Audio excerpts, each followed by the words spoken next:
ביצה דף למד ב' אין פוחתין את הנר מפני שהוא עושה כלי.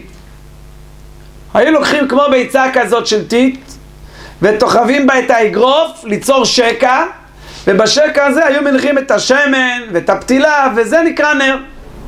אין פוחתין את הנר, אסור לעשות בו שקע מפני שהוא עושה כלי, ואין עושים פחמין ביום טוב. רגע, החידוש הוא אפילו שהוא לא צירף אותו בכבשן להיות, הוא לא אפר אותו בתנור להיות קשה. ואין עושים פחמין ביום טוב. למה? אומר רש"י, פחם זה כלי לצורפי זהב. ואין חותכין את הפתילה. מתקן ובונה כלי. רבי יהודה אומר חותכה באור, והגמרא תבאר מה ההבדל בין לחתוך בסכין לבין אש. מה נתנה דבחיתת נר מה נהו לפני שהוא צירף אותו בכבשן? אומר רבי יוסף רב מאירי לתניא, כלי חרס ממתי מקבל תומו ושנגמרו מלאכתו דברי רב מאיר. ברגע שהוא בנה אותו כבר מקבל תומו, כבר נחשב כלי. רבי ישוע אומר משצרפוי בכבשון. אם כן, המשנה שלנו זה רב מאיר. אמר לו אביי ממאי דיל מעט כאן לא קמה רב מאיר רוסו אלא דחזי לקיבול לבי מידי, לכן זה מקבל תומה. אבל אוכל למאי חזי, כלי קטנצ'י כזה של נר, למה זה ראוי? עונה הגמרא לקיבול לבי פשיט, זה ראוי לקבל בזה מטבעות, לכן זה כלי. היא כדי אמרו אמר רבי יוסף רב אליעזר בר צדוקי דתנן אילפסין חרניות, הגמרא תסביר להלן שזה קערות כאלה מחיימר שעוד לפני שהספיקו ליצור בהם את הבית קיבול, ברגע שנפשטה הקערה, עוד לפני שהיא קיבלה בית קיבול, בני העיירות האלה הם לא מקפידים, שמים בזה כבר בשר, לא ממתינים, לא שזה יחקק ולא שיצרב בכבשה. אז הכלי הזה טהורות בו אל המת, כיוון שכל כלי חרס מתאמה רק מתוכו. הקערות האלה עוד אין להם תוך, הם לא מקבלים תומה. אבל מצד שני יש להם שם כלי, ולכן הוא טמאות במסע הזהב. מסע הזהב שמטמא בהצת, אפילו לא דרך התוך של הכלי, לכן זה מטמא את הכלי. רב אליעזר בר צדוק אומר אף טהורות במסע הזהב, אין לזה בכלל שם כלי, לפי שלא נגמרה מלאכתה. רואים שרב אליעזר בר צדוק סובר שאם כן נגמרה מלאכתן, אז זה נהפך להיות כלי. אז לכן כשאתה תפחת את הנר ביום טוב אתה תעשה אותו כלי. אמר לו אביי דיל מעט כאן לא קמה רב אליעזר בר צדוק ברבי צדוק עושו מלא דחזי לקיבול לבי מידי, זה קערה גדולה, אבל אוכל למאי חזי. עונה הגמרא לקיבול לבי פשיט, אפשר לשים שם מטבעות. תנו רבונן אין פוחתים את הנר ואין עושים אילפסין חרניות ביום טוב. רבי שמעון בן גמליאל מתיר באילפסין חרניות. מה זה? מהי חרניות? אמר רב יהודה ערניות. מהי ערניות? אמר רבי צעי חקלייתה, הקערות של בני הכפרים שגרים בשדה, כפי שאמרנו שהם לא מקפידים ומשתמשים בזה עוד לפני שחקקו בזה ולפני שצרפו את זה בכבשן.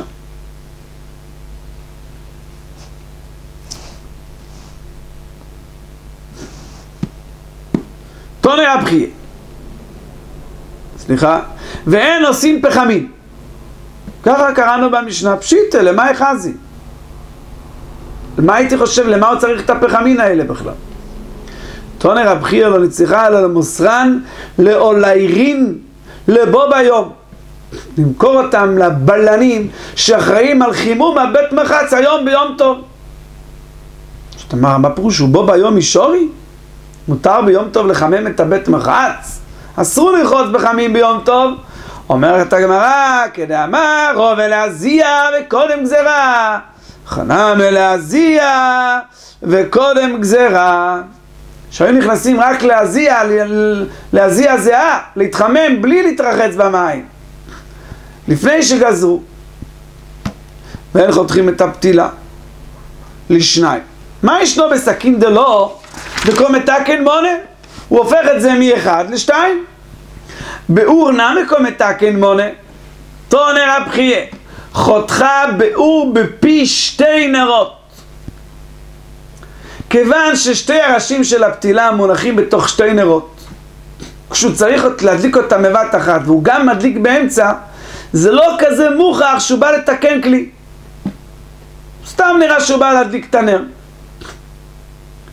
אומר רב נוסן מרא באומר רב, מוחתין את הפתילה ביום טוב. מהי מוחתין? אמר רב חנניה בר שלמיה, לעדויה חושך. תוך כדי שהנר דולק, אתה רואה שיש לו שם איזה חתיכת פחם, מותר להסיר את זה, כי זה מפריע לאור, מפריע לאש, אף על פי שהוא מכבה, כיוון שזה צורך הדלקה מותר. תונה בר כפורו, 6 דברים נאמרו בפתילה, 3 להחמיר ו3 להקל. להחמיר, אין גודלים אותה לכתחילה ביום טוב, ואין מהבהבין אותה באור, כי זה גם כן התיקון שלה, ואין חותכים אותה לשניים. להקל, ממעכה ביד, זה תיקון כלח היד, זה לא נחשב תיקון. ושורה בשמן, וחותכה באור בפי שתי פיות, שתי נרות. ואומר רב נוסן מרא באומר רב, עתירי בבל, העשירים של בבל יורדי גהנומן, כי הוד שבתאי בר מרינוס איקלה לבובל. היהודי הזה הזדמן לבובל ולא היה לו אוכל, בא הם מיניו עסקה, הוא ביקש מהם סחורה שיתנו לו לעשות עסקים והוא ייתן להם חצי מהרווח ולא יעבו להם. מזוינה ביקש מהם אוכל, מי זנם אלו יזיינו. אומר הנה מערב רב קעתו, השירים האלה באו מערב רב, אין להם מידת רחמנות. דכתיב ונתן לך רחמים וריחמך, כל המרחם על הבריות בידוע שהוא מזרעו של אברהם אבינו, וכל מי שאינו מרחם על הבריות בידוע שאינו מזרעו של אברהם אבינו, ועדיין מערב רב. ואומר רב נוסן מרא באומר רב, כל המצפה על שולחן אחרים עולם חשך בעדו, הכל עליו נראה כחושך. שנאמר נודד הוא ללחם איה, אדם שמחפש איפה יקבל לחם, ידע כי נכון בידו יום חושך, מזומן לו יום חשוך. זה 3 מימרות שרב נוסן ברבי בשם רב. מוחתים את הפתילה, עשירי בבל, ומצפה לו שולחן אחרים. רב חיסדא אמר רב חייו אינם חיים. תונו רבונו, 3 חייהם אינם חיים. ואילו המצפה לשולחן חברו, ומי שאשתו מושלת עליו, ומי שאיסורים מושלים בגופו. יש אומרים אף מי שאין לו אין לה חלוק אחד, אז כשזה מתמלא קינים הוא לא יכול לנקות אותו, והם מצערים אותו כל הזמן. ותנא קמא, אפשר זה מעיין במונה, יכול להיות שהוא יפלה את קיניו תוך כדי הלבישה. אומרת המשנה, כשהיו רוצים לצלות דג מעל מתכת רותחת, אז היה בעיה, המתכת תשרוף את הדג. אז היו לוקחים, שוברים איזה חרס או איזה נייר, מניחים אותו על המתכת ועל זה שמים את הדג. אין שוברים את החרס ואין חותכים את הנייר לצלות בו מליח. למה לא? כפי שראינו לעיל מחלוקת בין חכמים לרב יהודה, האם מכשירי אוכל נפש דוחים את היום טוב או לא? כאן זה הולך כרבונו שלא דוחים. ואין גורפין תנור וקיריים, התנור שנפל לו טיח, אסור לגרוף אותו ביום טוב, הוא מתקן כלי. אבל מחבשים, האפר והאפר שנמצאים בו מותר להשפיל ולהשוות אותם, להחליק אותם. ואין מקיפין 2 חביות לשפוט עליהם את הגדרה. אסור לקרב 2 חביות אחת לשנייה, וביניהם יהיה אש ולשים על זה את הגדרה. למה? זה דומה לבניין, כאילו בונה אוהל, דומה, כן? זה דין דרבון. ואין סומכין את הקדרה בבקעת. אסור לקחת גוש עץ שלמעשה עומד להסקה, להשתמש, לסמוך בו את הגדרה. דבר שמיועד להסקה מוקצה לשאר תשמישים, ככה תנא הזה סובר. וכן בדלת, הגמרא תסביר, בהתחלה הגמרא הבינה שאין סומכים את הגדרה בדלת, ותשאל למה לא, והיא תענה שזה הולך על הבקעת, וכן את הבקעת בדלת. ואין מנהיגים את הבהמה במקל ביום טוב. בהתחלה הגמרא הבינה כי אסור להשתמש בעצים, ורב אליעזר ורב שמעון מתיר והגמרא תבאר. טוב, מה איתיימה? למה אסור לשבור את החרס ואת הנייר? דקו מתקן מונה, משום דקו מתקן מונה. ואין גורפים תנור וקיריים תונר רב חייא בר יוסף קמא לרב נחמן. ואם אי אפשר לאפות אלא אם כן גורפו, אז כבר מותר. ככה הוא גרס בברייסה. למה? כי הברייתא הזאת סוברת כמו רב יהודה שמכשירי אוכל נפש דוחים את היום טוב.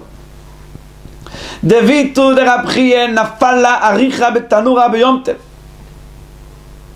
אמר לרב חייא חזי דענו ריפתא מעליה בעינן, אני רוצה לחם טוב, היינו תגרפי את התנור. אמר לירוב ולשמעי תביא לי אבזה, תצלה לי אבז והזדהר מחרוכה, היינו תגרוף את התנור. כשיש משהו בתנור והעוף נוגע בו, אז הוא נשרף וזה לא נצלתו. אמר לרבינו לרב אשי, אמר לו לרב אחי מהוצה דמר שרקין לי תנורי ביום טוב. העבדים של כבודו אוטמים את התנור עם טיט ביום טוב.